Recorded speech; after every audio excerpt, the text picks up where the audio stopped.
వానికి ఒక్క స్థితిలో అవడం ఒక్కలేదు.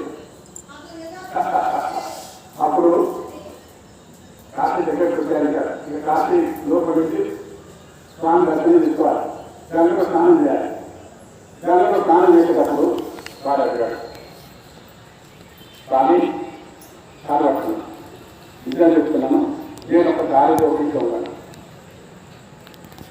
మీ దగ్గర బంగారు కాపులు అయితేనేవో అది దృష్టి మిమ్మల్ని దోపిడీ చేయాలని మిమ్మల్ని దోసుకోవాలని ప్రయత్నం చేశాను. కానీ ప్రతిరోజు నేను ప్రయత్నం చేశానో దొరకలేదు. మరి ఇంతకు ఇక్కడ నా మనసు మాట్లాడి నేను ఏమో ఇంట్లో డబ్బు వేశాను, ఇంతకు ఆ డబ్బులు ఎక్కడ వచ్చేవాడు?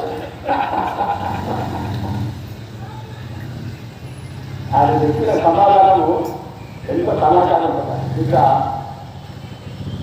నువ్వు దారి దోపిడి దొంగవాళ్ళని ముందు పనిచేశా. అయితే ఆ డబ్బులు ఎక్కడ దాచిపెట్టేవాళ్ళని తెలుసా? ప్రతిరోజు ప్రతిరోజు నీ జీవితంలో దాచిపెట్టేవాళ్ళు. ఎక్కడ వాళ్ళు నాకు జీవితం కదా కడుపుగా రాకుండా ఆ కడుపుని జీవితంలో దాచిపెట్టేవాళ్ళు. నువ్వేం చేస్తావు? ప్రతిరోజు నీ జీవిత వ్యక్తులు బయట అంతటా నా ఇల్లు, నా దుప్పటి, నా బట్టలు ఇవన్నీ చేస్తాం. మనం కూడా అలాగే చేస్తున్నాం. పరమాత్మ స్థితి మనలోనే ఉంది, కానీ మనం చేస్తున్నాం బయట వెతుకుతున్నాం. బయట వెతుకుతుంది కాదు, బయట ఉన్నటువంటి నిజతత్వం ఏదైతుందో అది మనలో ఉంది. మనలో ఉన్నటువంటి ఆ నిజతత్వము ఏదిందో దాన్ని సూచన చేస్తుంది ఓటు. అంత అద్భుతమైనటువంటి సనాతన ధర్మం అన్నది, అదొక సంస్కృతి, అద్భుతమైనటువంటి సంస్కారం. సంస్కారయుతమైనటువంటి జీవనం కొనసాగించినప్పుడే మన జన్మ ధన్యమవుతుంది, లేవటి వ్యర్థం. అటువంటి సంస్కారయుతమైనటువంటి పద్ధతులలో సింధూరం తర్వాత మనం పెట్టుకునేది విభూతి. ఈ విభూతిని ఎందుకు పెట్టుకున్నాం? దాన్ని కాపురం చాలా అత్యంత అవసరంగా, అత్యంత అర్థవంతంగా, ప్రమాదకరంగా చెప్పింది. ఏం చెప్పింది? భూతికని పవిత్రజని అపౌషిని సర్వోపద్రవ నివారణి శుభకరి సర్వార్థ సంపత్కరి భూత పేద ప్రశాంత రాక్షస గణానిష్ట సంహారిణి భూతి సదాధారిత స్వీకరించ శోకరహితం, స్వీకరించ పవిత్రనిచ శోకరహితం ఓన్లీ వశీకరం కొంచెం మొత్తం ప్రయోగ కాలం ఉంటుంది. విభూతిని ధరించే ముందు ఈ మంత్రం చెప్పుకుంటారు. విభూతి ధరించడం లేదు. భూతికరి పవిత్ర జనని విభూతి ఏదైతుందో అది ఒక అద్భుతమైనటువంటి మహిమ కలగలంటారా.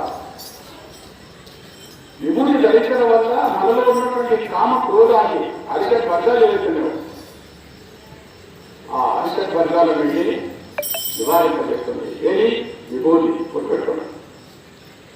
మనలో ఉన్నటువంటి కామ క్రోధాలు ఏవైతుందో వాటిని నిరోధిస్తుంది విభూతి. తర్వాత తల్లి ఎట్లాగైతే పిల్లలను కాపాడుతుంది. ఇప్పుడు చిన్న పిల్లలు ఉన్నప్పుడు తల్లి తన పాలించి కాపాడుతుంది, తన శక్తినిస్తుంది.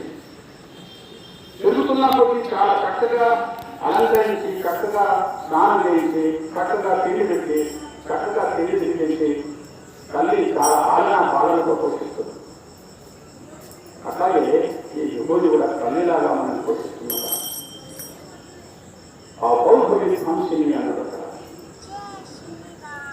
అవునా అంటే లెక్కలేనంత సంస్కృతంలో లెక్కలేనటువంటి పాపాలు లేకుండా ఆ పాపాలు చేసినా కూడా పాపాలు చేస్తున్నారు వరకు ఆ చేసిన పాపాలన్నింటినీ కూడా ధ్వంసం చేస్తున్నట ఆ విభూతి గ్రహించాలట. తర్వాత ఇంకోటి మనం ఏం చేస్తున్నామంటే పదవ చూడు మనకు మనం ఏం చేస్తున్నది ముఖ్యం. చేసిన పాపము మళ్ళీ చేయకూడదు. ఒకసారి తెలిసిన తర్వాత పాపము జోలికి పాపాలు ఏదైతున్నాయో అంటే నేను ఒక పాట రాశాను. పాప బంధనాలలో బంధించుకున్నాయి చూపులోని నిన్ను నిలువని అనుకుడని నిలుపలేని అనుకుడని చేస్తుందో అది మన వెంటనే వస్తుంది. అర్ధాలు వివర్తంతే మఠాలను మిత్రబాంధవ సుఖం దుఃఖం చేయవ కర్మస్య అనుభవిస్తుంది. అంటే మన వెంబడి మనం చేసినటువంటి కర్మలు ఏదైతే సంచిత ప్రారంభ ఆదాయ కర్మ అవి మన వెంబడి సమస్యలు వస్తాయి. కాబట్టి మనం కర్మ చేసే ముందు చక్కగా ఆలోచన చేసి కర్మ చేయాలి. పాపం పనులు చేయకూడదు. అంటే పాపం అంటే ఇతరులను హింసించడమే పాపం, ఇతరులను చెడు ఆలోచించడమే పాపం, ఇతరుల పట్ల అసభ్యంగా ఉండడమే పాపం, ఇతరుల పట్ల దురుసుగా ఉండడమే పాపం. కాబట్టి ఒక సాధు జీవితాన్ని గడిపే ప్రయత్నం చేయాలి. ఆ రకంగా సాధు జీవితాన్ని గడిపే ప్రయత్నం చేయడంలో ఈ విభూతి మనకు సహాయపడుతుంది. ఆ పౌరుష విద్వాంసుని అవగాహన లెక్కలేనటువంటి పాపాలన్నిటి కూడా ఇది ధ్వంసం చేస్తుందట. ఏది ఇప్పుడు ఈ కలిసి